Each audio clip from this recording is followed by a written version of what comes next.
And the next one here is again from Jason, and it's another interesting question where he has the sentence that we provide in order to see the word 给 in context, as 给 means to give. So here's the sentence: 比起买东西, compared with buying stuff, shopping, 给红包是一个更好的生日礼物. So instead of buying stuff, like compared to buying stuff, giving 红包, as in like money, packets of money, is a better birthday present. And he's asked, what usage of 起 is this?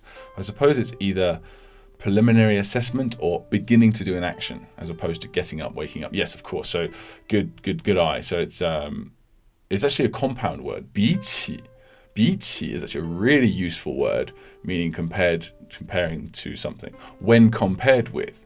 And the reason why it's when compared with is because the 起 is kind of a starting to like picking some, imagine like for me it brings to mind the actual image of picking two things up and looking at them.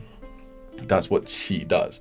So I thought of a couple of other examples where 起 is used as the second character in a compound word, and there's a very common pattern where it's all sort of up, it all sort of coming up. So like 起 is to rise, that's the official meaning of that character, and it tends to mean that in compound words too. So look at these examples.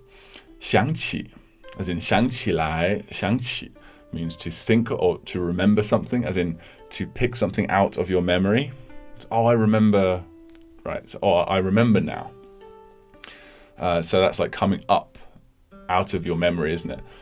引起, 引起, so 引 means to attract, and in this context, 引起, it means like 引起骚乱, like to create a riot, to cause a riot, to bring into reality. 引起战争, cause a war. That's how I usually see this word used. Or, you know, something, it doesn't always have to be negative, I suppose, but that's what 起 is doing. It's bringing it into reality, up. That's the direction I feel that as being. 掀起, to 掀 means like you have a cover on something, you take the cover off. So in order to do that, you have to bring it up, right? 掀起, 掀起. 说起, so this is a bit more abstract. So 说起 is to bring something up using speech, so bring up a topic. But it's often used as a rather formal way of saying, speaking of, you know, so you've just said something in conversation. So, oh, speaking of that, 说起, and then you'd say that thing. And carry on. So again, it's and this one. So these are all verbs, right?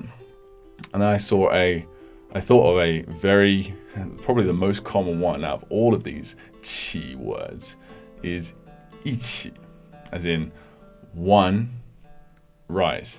Okay, which doesn't really make any sense when you don't think about 起 in this way. If you think about 起 as meaning like to bring something up into to start something, to create something, it's and then you think of the meaning of 一起 means together or as one, right? So it's one and then creating it. So you're sort of creating two things or however many things as one together. I think that's quite cool. So yeah, that's what the 起 is doing when it's at the end of a compound word. I couldn't see any examples. I was sort of going through a ton of examples. I couldn't think of any examples where it didn't really follow this pattern. So it's very cool. Chinese is like that a lot, where it's quite consistent. Hey guys, if you like this video and you'd like us to help you reach literacy and fluency in Mandarin Chinese as fast as possible without all the headache of traditional learning methods, just head to mandarinblueprint.com to learn more.